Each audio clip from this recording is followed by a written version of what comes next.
在周二举行的中国共产党与世界政党领导人峰会上，多国政党领导人致辞表示，中国共产党坚持以人民为中心的发展思想，为世界提供重要启示和借鉴，愿与中国共产党加强交流合作，携手建设一个更加美好的世界。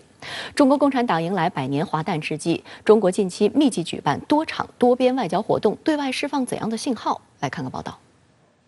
中国共产党与世界政党领导人峰会受到全球瞩目，除了来自160多个国家的500多位政党和政治组织领导人参加外，还有1万多名政党和政治组织的代表报名，通过视频连线或者网络直播方式听会。100多个国家驻华大使或临时代办也在北京参会。观察指出，如此盛况正是中国共产党朋友遍天下的又一次生动写照。多国政党领导人除了在致辞中齐贺中国共产党100年华诞外，还肯定了中国共产党的非凡成就。南非非国大主席、总统拉马福萨祝贺中国共产党带领中国人民实现第一个100年奋斗目标。他说，中国在消除贫困等方面取得巨大成就，关键在于中共把人民利益放在首位。中共是我们难得的真朋友，感谢中方为非洲发展做出的贡献。通过“一带一路”倡议和各类对非技能培训等项目，中国持续不断为非洲经济发展和基础设施建设提供支持，极大地促进了贸易增长和非洲各经济体之间的相互融合。柬埔寨首相、人民党主席洪森则表示，中国向柬埔寨提供的帮助是真诚的，且不附加任何条件。洪森强调，中国的援助帮助柬埔寨实现政治、经济独立，脱贫工作取得进步。新冠肺炎疫情爆发以来，中方坚定支持检方抗疫，及时提供大量医疗设备、防疫物资和新冠疫苗援助，并为检方以商业形式采购中方疫苗提供了便利，再次生动诠释了患难与共的简中铁杆友谊。塞尔维亚前进党主席、总统武契奇就在致辞中表达了与中国共产党携手前行的愿望。他表示，中国共产党在建设国家过程中激发出的伟大创造力，为世界各国带来了启迪和希望。当今世界面临前所未有巨大挑战，各方需要相互尊重、互帮互助，寻求共识，密切合作，这比以往任何时候都更加迫切。尊敬的习近平总书记，您曾说过，中国共产党始终代表国家和人民的根本利益，没有任何自己特殊的利益。这句话将在我的工作中激励我为国家而奋斗。我坚信，以习近平总书记为核心的中国共产党，在全人类共同的挑战面前，将在未来继续为中华民族的复兴、为维护全球和平、推进可持续平衡发展做出重要贡献。外界注意到，在中国共产党迎来100年华诞之际，中国近期密集举办多场外交活动。上周六，第9届世界和平论坛在北京召开，与会嘉宾普遍认为，世界正处于特殊的历史时期，多边主义同单边主义激烈博弈，国际体系面临前所未有的挑战。维护并践行真正的多边主义，是当前全球真正实现持久和平与共同安全的必由之路。欧洲理事会首任主席范龙佩在视频中表示，多边主义呼唤超越意识形态的合作，以恢复信任。对于今年5月被欧洲议会叫停的中欧投资协定，范龙佩表示，该协定对中欧关系的未来至关重要，因此双方必须在官方与民间的层面提升互信，并保持对话和交流。基于中欧贸易仍在快速发展，范龙佩认为，中欧投资协定迟早可以达成。中欧投资协定于去年底完成谈判，在协定中，中方首次在包括服务业和非服务业在内的所有行业以负面清单形式作出承诺，还纳入了金融等领域的自主开放举措。不少欧盟企业都认为，这一协定对深耕中国市场是重大利好。然而，受美国新上任的拜登政府的影响，今年3月，欧盟就所谓人权问题实施对华制裁。随后，中方决定对欧方严重损害中方主权和利益、恶意传播谎言和虚假信息的10名人员和4个实体体实施反制裁，双方关系趋于紧张。欧洲议会也因此冻结审议中欧投资协定。欧洲是一个国家很多的一个地方啊，每个国家有很多各种不同的声音，它可能是一个妥协的东西。我觉得还是需要就是说和欧洲争取多对话，争取用我们经常说的一句话就是求同存异啊。有些分歧我们可能解决不了啊，但是我们可以去寻求共同的利益啊。在这共同利益上，我们扩大合作，中欧我们在很多方面的合作完全是可以超越这种差异的。值得注意的是，周一，习近平主席同法国总统马克龙、德国总理默克尔举行视频峰会时，就达成一系列重要共识，为中欧扩大互利共赢合作、妥善应对全球性挑战提供了强有力的政治指引，极大提振了双方企业深化合作的信心。周四的中国商务部记者会上，发言人高峰在回答深圳卫视有关中欧投资协定进展的提问时，就专门提到了相关情况。高峰还指出，作为世界两大经济体，中欧经济互补性强，合作潜力巨大。目前双方正在开展协定的法律审核、翻译等技术准备工作。新冠肺炎疫情爆发以来，中欧双方克服困难，实现了贸易逆势增长，投资稳中有升。中欧加强经贸合作，有利于增进双方民众福祉，有利于共同应对全球性挑战，有利于推动世界经济复苏。我们注意到，前段时间欧洲议会是通过了冻结中欧投资协定的决议，外界对于协议的最终签署其实是有不少担忧的。那在前几天的中法德领导人视频峰会上，德法两国的领导人则是明确表达了对于中欧投资协定最终签署的支持。那这也被外界解读为对于中欧投资协定的这个最终的定调。正如今天高峰所说，中欧投资协定是有利于双方、有利于世界，并且符合中欧利益的。那我们也期待能够听到更多积极的消息。外交部网站消息，中国政府朝鲜半岛事务特别代表刘晓明周一应约同美国国务院对朝政策特别代表金盛通电话。美国国务院周二也证实了这次通话。外界注意到，这是拜登政府完成对朝政策评估之后，美国朝鲜事务特别代表首次与中国同行举行电话会谈，也是两国特使就任以来的首次沟通。然而，美国一面寻求与中国合作，一面却仍在渲染所谓中国威胁，竟然妄称在中国境内发现所谓导弹发射井，结果接连被专家和网友打脸。来看看报道。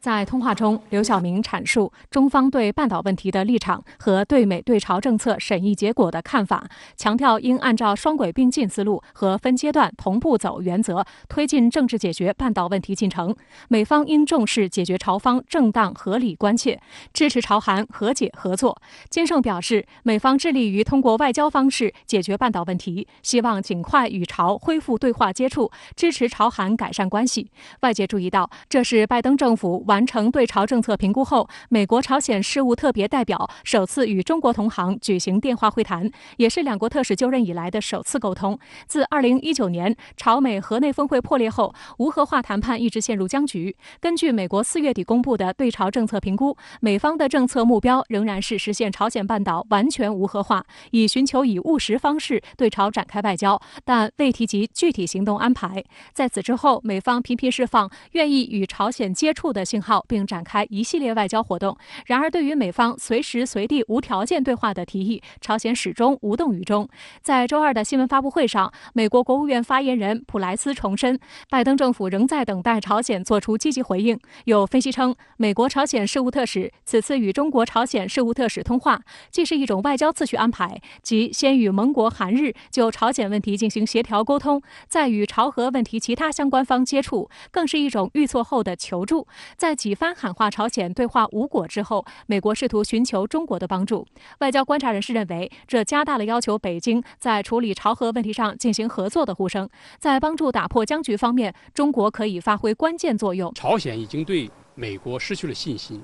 朝核这个谈判已经完全陷入了一种僵局，而中国呢，应该说它是从这个地区的稳定出发，与各方保持了一种良好的一种关系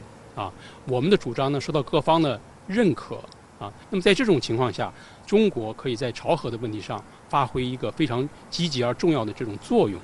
所以美国人也意识到这一点，所以他向中国发出了这样一种信号或者说一种邀请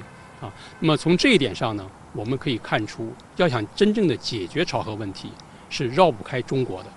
值得一提的是，外界还注意到，此次中美朝鲜事务特使通话的时机，正值中朝两国展开最新一轮密切互动。7月1号，中国共产党庆祝建党100周年，朝鲜劳动党总书记金正恩向中共中央总书记习近平发来贺电，在祝贺中国共产党100年华诞的同时，金正恩表示要将朝中关系提升到新的战略水平。而即将到来的7月11日是中朝友好合作互助条约签署60周年的纪念日。中国外交部发言人汪文斌周三对此表示，该条约在未经双方就修改或终止问题达成协议以前，将一直有效。在韩国时报看来，中国对朝鲜的影响力进一步受到关注，而美国新闻周刊还指出，和前任特朗普及其他总统一样，拜登也一直寻求利用中国对朝鲜的影响力，就朝核僵局达成解决方案。近年来，随着美中竞争加剧，双方都认为朝核问题是为数不多的可以合作的领域之一。但另一方面，美国依然在不断渲染中国威胁，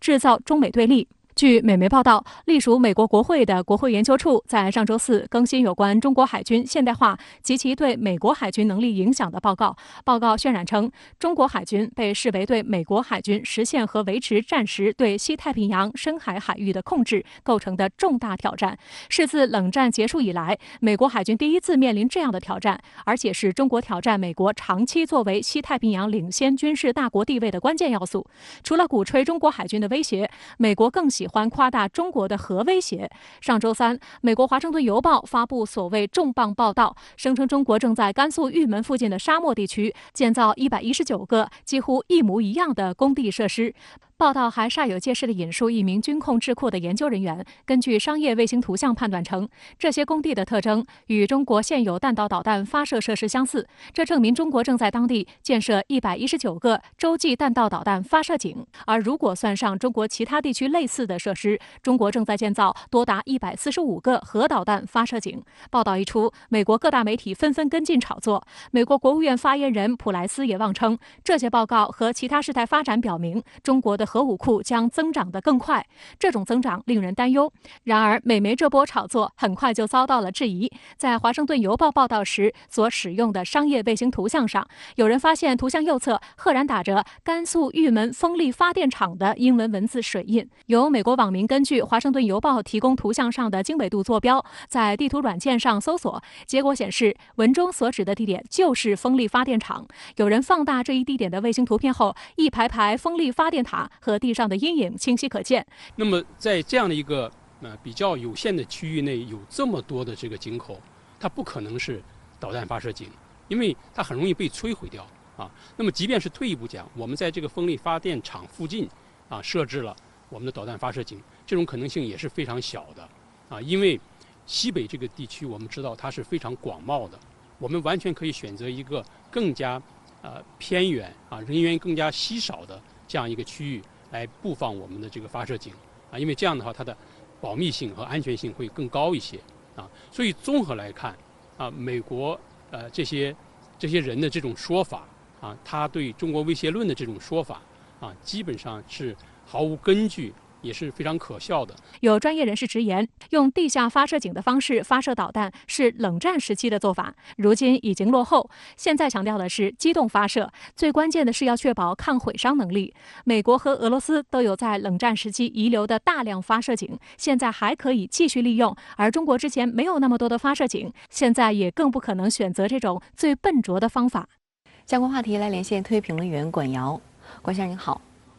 美媒又闹了个大乌龙，甘肃玉门的风力发电厂竟被炒作成子虚乌有的100多个导弹发射井，甚至美国国务院发言人也危言耸听，担忧中国核武库。您对此有何观察？那么现在复盘所谓的发射井假消息这个传播链条那就是一串不长脑子的棒槌链。那么加州智库米德尔伯里国际研究所核不扩散研究中心东亚核不扩散项目主任叫杰弗里·刘易斯，他呢当然是一个超级的棒槌。他在接受《华盛顿邮报》采访时，拿着卫星照片信口开河，拿中国的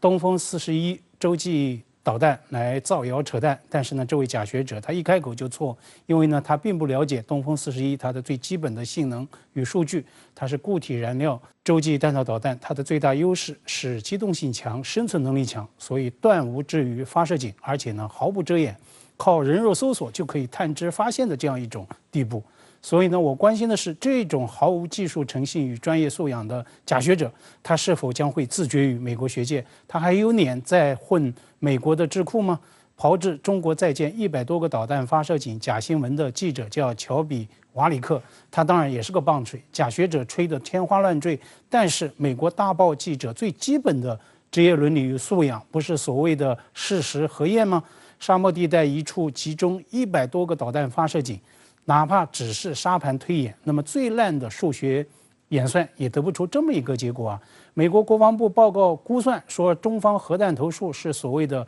low 200s， 也就是200多枚，那么全部扎堆集中到卫星照片的这个追踪地，也填不满那些个发射井啊！明明是经不起任何推敲的数字吹水，可是呢，假新闻始作俑者《华盛顿邮报》它呢竟然就煞有介事地展开讨论，它的大标题是Don't panic about China's new nuclear capabilities。不要对中国的新增核能力恐慌。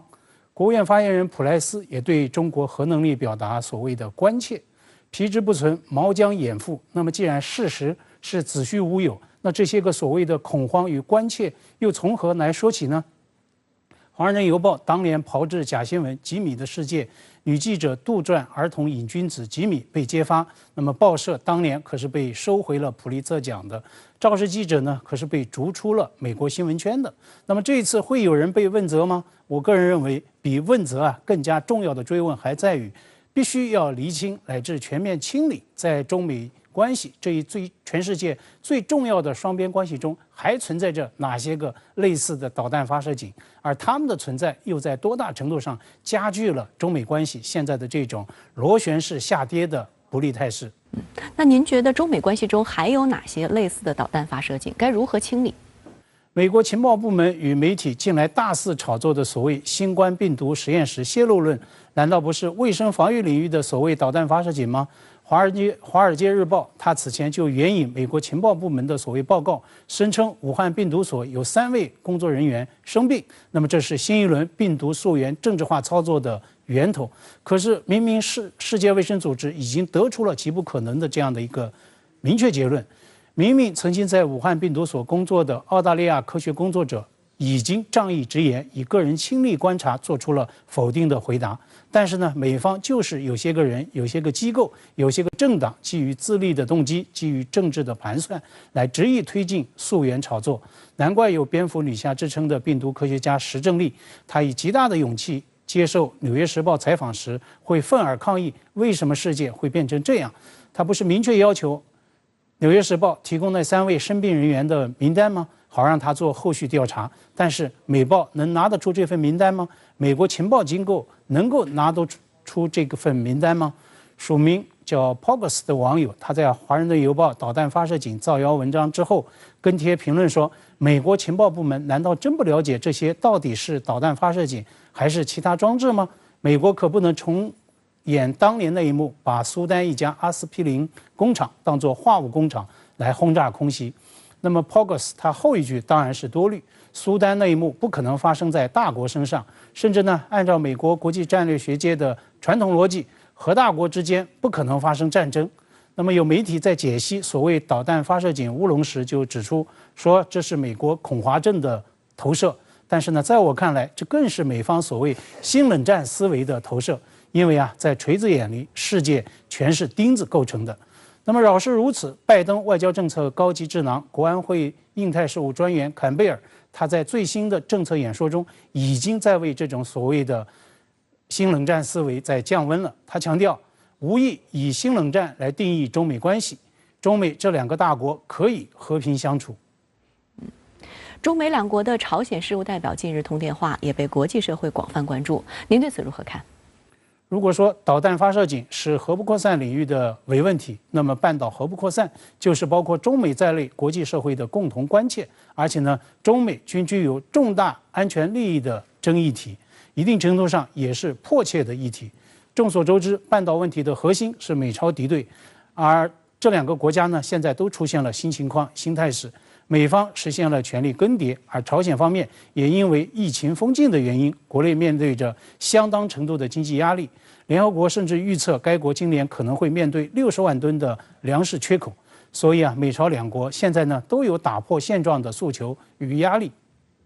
美国的朝鲜问题特使上月刚刚访问了韩国，意图打破和谈僵局。此时呢，与中国特使刘晓明通话，显然也是在寻求中方的协助。我们也知道，刘晓明特使他是重量级的外交官，此前呢在就任中国驻英大使时呢，就以言辞直率犀利著称。相信呢，在与美国特使通话时，刘特使呢一定会再度重申中方在半岛核问题上的严正立场。需要强调，无论是半岛核问题或者气候变化、国际抗疫等等诸多重大国际的紧迫议程，那么这些都是中美可以展开实质合作的领域。但是呢，类似假导弹发射井这样的规模化的存在，显然无助中美展开合作。那么以坎贝尔他的最新政策演说为例，他虽然声言美方无意打新冷战，但是呢，他又在发言中强调，拜登今年将会召开线下版的印太4国峰会，那么这是印太战略的再度升级。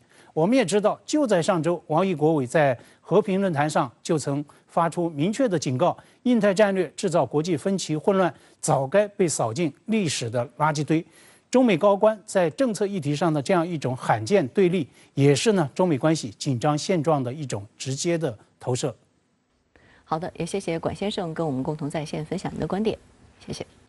香港国安法生效已满1周年，有效遏制了黑暴、港独等的嚣张行为，但香港本土恐怖主义的威胁依然存在。日前，香港警方成功瓦解的激进港独组织光城者，就打算在香港策划发动土制炸弹袭击，其中3名涉案的中学生成员于周三出庭，并不准保释。接下来，香港将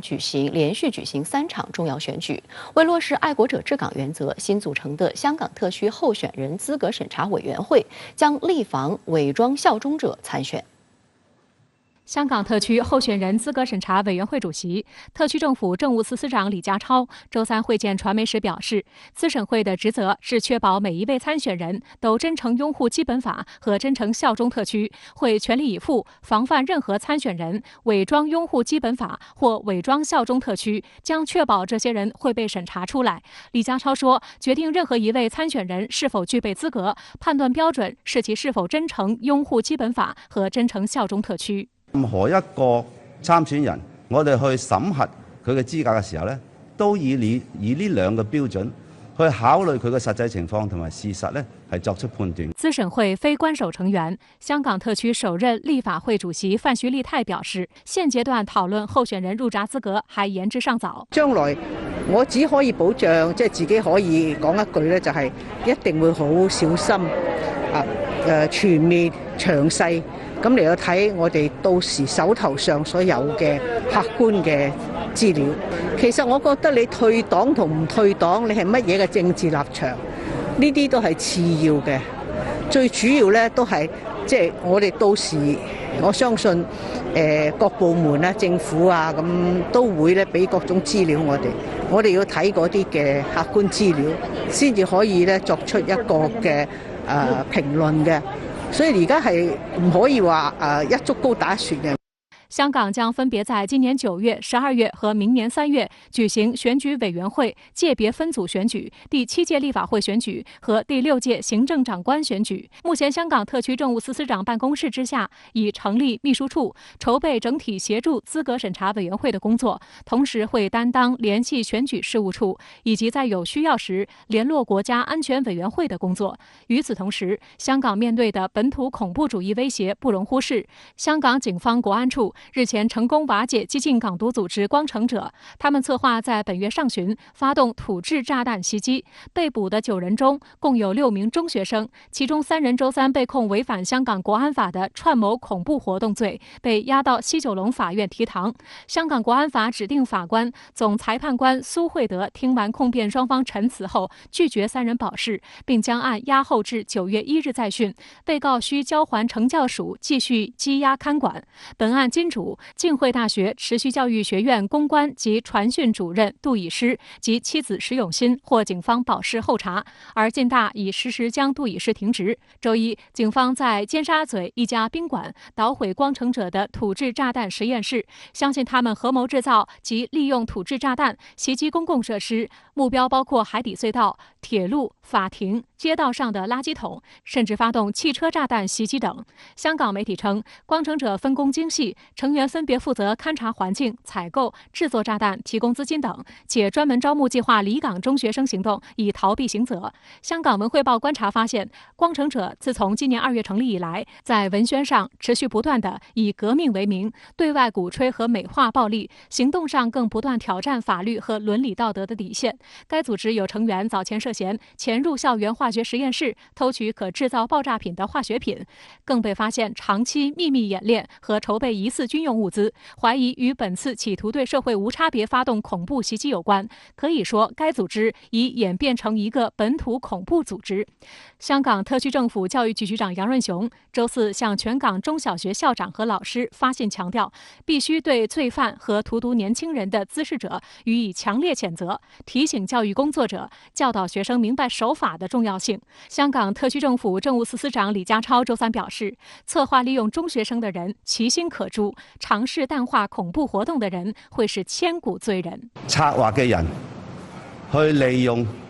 一啲中學嘅學生其心可誅，亦都有人嘗試去淡化呢啲極端行為可能帶嚟嘅破壞同埋傷害。尤其如果係有法律背景嘅人，佢要知道佢哋講嘅説話呢係對社會係有影響嘅。有極端分子因此而有一啲極端嘅行為，曾經嘗試淡化呢一啲恐怖活動嘅人呢，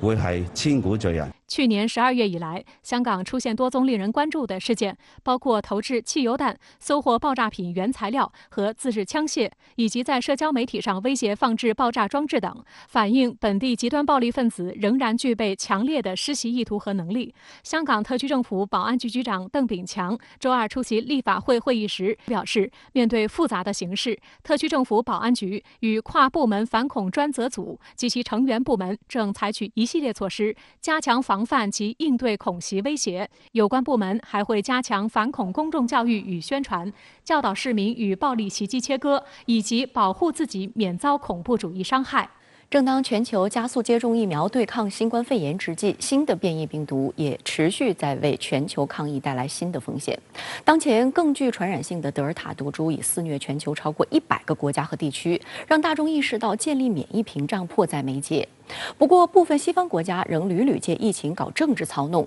無視本國民眾身體健康，還試圖把鍋甩給中國。24名國際知名醫學專家日前在權威醫學雜誌《柳葉刀》發表聯合聲明，駁斥美國一些政客推動新冠病毒實驗室洩漏論。當地時間周三，世衛組織證實，全球因新冠肺炎病亡的人數已突破400萬。Compounded by fast-moving variants and shocking inequity in vaccination, far too many countries in every region of the world are seeing sharp spikes in cases and hospitalization. The world is at perilous point in this pandemic. We have just passed the tragic milestone of 4 million recorded COVID-19 deaths, which likely underestimates the overall toll. 世卫組織最新數據顯示，在194個世衛組織成員中，德爾塔變異毒株已經在104個國家和地區傳播。世衛組織衛生緊急項目執行主任麥克瑞安敦促各國在解除防疫限制時應高度謹慎。This is an increasing curve. Making assumptions that transmission will not increase because we're opening up because of vaccine is a false assumption. This virus is evolving. This virus is changing. And we need to be very, very careful at this moment so that the gains that have been hard won by the behaviours and action of our population are sustained. 德尔塔变异株正成为美国主要的流行毒株。随着当地各个社区放松疫情限制举措，德尔塔毒株正迅速在全美扩散。截至上周六，已占美国新冠感染病例的51.7%。欧洲多国的新冠疫情也持续反弹。继试图达成群体免疫的佛系防疫未果后，英国首相约翰逊周一宣布，将于本月19号全面解封英格兰地区。然而周三，英国单日新增确诊人数再创自今年1月23日以来的新高，达3.2万人。约翰逊当天在议会为解封计划辩护称，放宽限制是平衡性政策。对此，反对党工党领袖斯塔默直斥约翰逊无视疫情反弹，任由德尔塔变异株在英国扩散。The Health Secretary told the House yesterday that under the government's plan, infections could go as high as 100,000 a day. We know that the link between infection rates and deaths has been weakened, but it hasn't been broken. Let's be clear why infection rates are so high. Because the Prime Minister let the Delta, or we can call it the Johnson variant, into the country.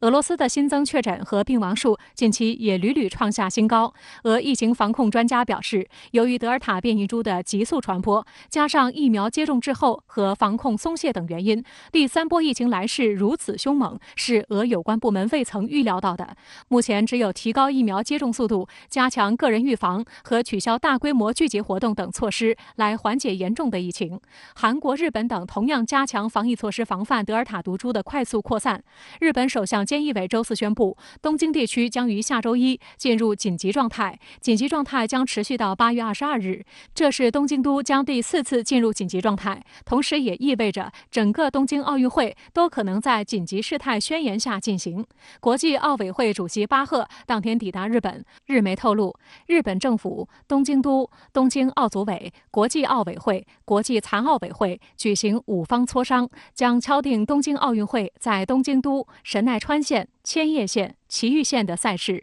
原则上以无观众的空场形式举办。而在过去的24小时中，泰国和印度尼西亚的新冠肺炎死亡人数创下历史新高，缅甸和越南的感染人数也激增。对此，中国外交部发言人汪文斌表示，中方愿在确保防疫安全的前提下，积极构建健康、安全、有序的中外人员往来秩序。我们注意到了相关的报道，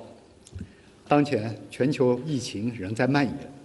中方会继续根据全球疫情形势的发展，本着对本国和外国公民生命安全和身体健康负责任的态度，以科学专业的精神，统筹确定疫情防控措施。但就在全球疫情因变异病毒而再度升温的同时，美西方一些别有用心的政客和媒体却在病毒溯源问题上始终将矛头对准中国，叫嚣所谓实验室泄露论，却始终对本国疑云密布的病毒起源问题避而不谈、视而不见。汪文斌周三指出，美方在新冠溯源上搞政治操弄越来越露骨，从抹黑中国抗疫成就，到鼓吹中国实验室泄露论，从诋毁世卫组织联合专家组权威报告，到打压秉持客观立场的科学工作者和专家，从动用情报部门介入溯源，到推动开展把中国排除在外的所谓独立调查，这些人的目的只有一个，就是借此把自身抗疫失败的责任转嫁到中国身上。最新一期的德国《明镜周刊》以长篇专题报道的形式回顾了实验室说和动物到人说1年多以来的交锋，并指出这一科学辩论从一开始就无法摆脱政治的干扰。24名国际知名医学专家周一也在权威医学杂志《柳叶刀》发表联合声明，驳斥美国一些政客推动新冠病毒实验室泄露论，强调目前没有科学证据支持实验室泄露论。最近的同行评审结果强烈表明，该病毒是在自然界进化的。科学家们警告说，分裂性言论只会阻碍进一步的溯源调查。值得注意的是，这些科学家也是该杂志2020年2月发表的一篇文章的联合署名者。他们在声明中谴责了暗示新冠病毒并非源自自然界的阴谋论。这些科学家说，是时候降低这种说法的热度，并点亮科学调查之光了。另据新加坡联合早报报道，包括诺贝尔奖得主多尔蒂在内的科学家们在近期的一篇论文中写道，可追溯到中国武汉市场的早期新冠病例与17年前 SARS 的最初传播如出一辙。该论文得出结论，动物传染是新冠疫情起源最有可能的解释。